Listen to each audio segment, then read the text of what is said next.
उफ, ये मनूस मर कर हमारे लिए बिला वजह काम बढ़ा गया। अब इसे बर्फ खोद कर निकालना पड़ेगा और इसकी 12 मन की लाश को दरिया में फेंकना पड़ेगा। जैगम ने नागवारी से कहा। क्यों जैगम भाई, क्या ज़रूरत है इतनी मेहनत करने की? पड़े रहने दो इधर ही, जानवर खा लेंगे इसे। टमी ने बिला वजह की मुशक्क़त से जान छुड़वाना चाहिए। यही तो मसला है छोटू, जानवर सीजन में इस कदर गोश्त खा चुके हैं कि अब वो सब लंबी नींद में पड़े होंगे, कोई इसे खाने नहीं आएगा। और अब धूप इसके जिस्म को तेज़ी से सड़ाना शुरू कर देगी। फिर इस हराम जानवर से इस कदर बदबू फैलेगी कि हमारा सांस लेना दुश्वार हो जाएगा। इसीलिए अगर चैन से जीना है तो इसे दरिया में फेंकना ही पड़ेगा और पहली फुर्सत में ये काम करना पड़ेगा, वरना अगर ये सड़ गया तो हमारे लिए और अजाब हो जाएगा। कैसे उठाएंगे इसे? तो अब कॉटेज की तलाश बाद में, पहले इसे कब्रिस्तान पहुंचाते हैं, जैगम ने कहा। कब्रिस्तान? यहाँ कौन सा कब्रिस्तान है? टमी ने हैरान होकर पूछा। वो रहा कब्रिस्तान, जैगम ने दूर नशे में बहते हुए दरिया की तरफ इशारा करते हुए कहा। बस हमारे लिए यही कब्रिस्तान है। पता नहीं कितने लोग दफन हैं इसमें जिनका कोई पता निशान नहीं। अच्छा, बातें बाद में करना, पहले भाग कर जा। जो दो मोटी लोहे की सुलाखें हैं ना जिससे हम ज़मीन खोदते हैं, वो लेकर आ जा, जैगम ने हिदायत की। तो इसे घसीट कर नीचे इतनी दूर दरिया तक ले जाना पड़ेगा? बाबर ने सवाल किया। आओ आगे बढ़कर देखते हैं, बुलंदी से शायद कोई ऐसी जगह मिल जाए जहाँ इससे हम इसे नीचे फेंकें तो ये सीधा दरिया में जा गिरे। वो तीनों आगे बढ़ गए। कुछ फासले पर ही उन्हें ऐसी जगह नजर आ गई जहां से फेंकी जाने वाली चीज को दरिया में ही गिरना था, बशर्ते कि वो रास्ते में किसी दरख्त या पत्थर पर ना अटक जाए।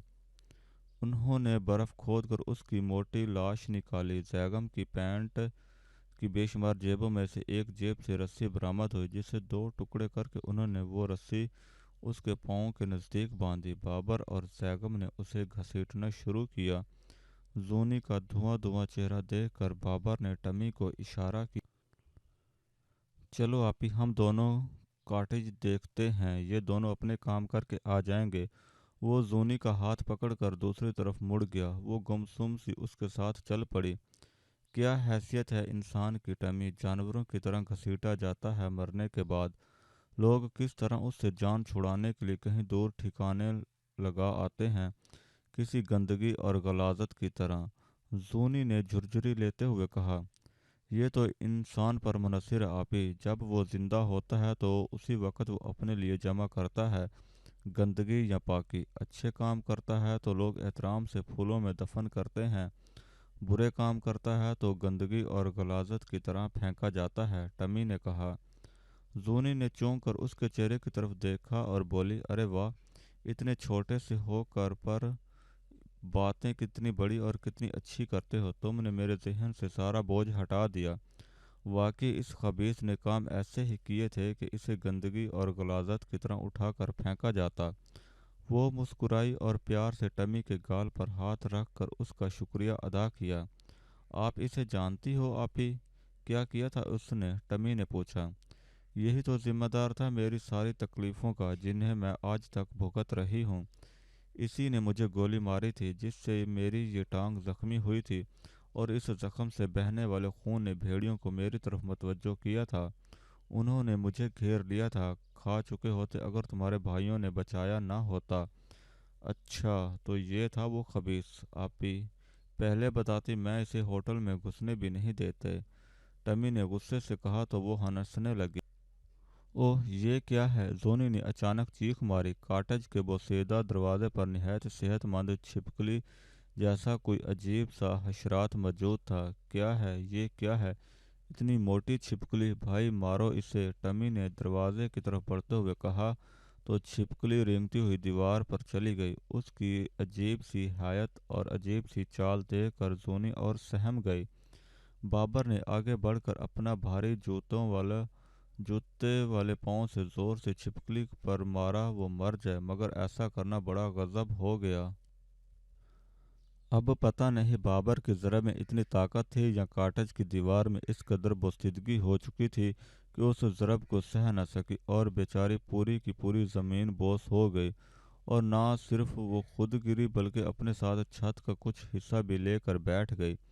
ले भाई जवान, तेरी क्या बात है, एक लात मार के तूने दुश्मन और इसका किला सब निस्तो नाबूद कर दिए। भाई मज़ा आ गया।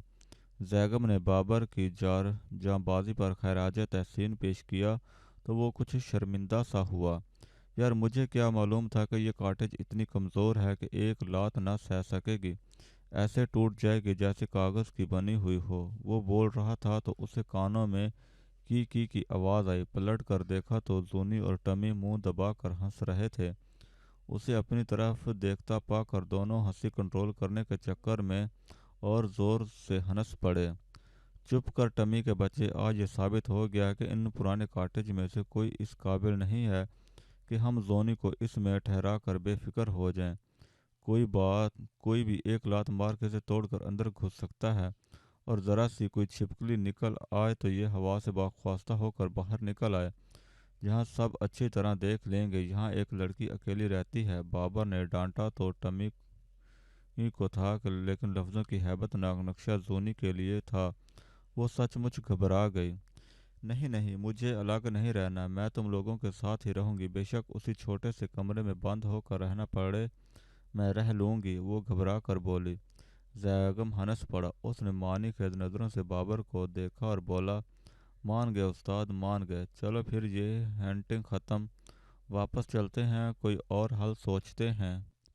वो चारों वापस आ गए। अपनी कॉटेज के आसपास का जायज़ा लेते हुए उन्होंने एक मुनासिब सी जगह नज़र आई।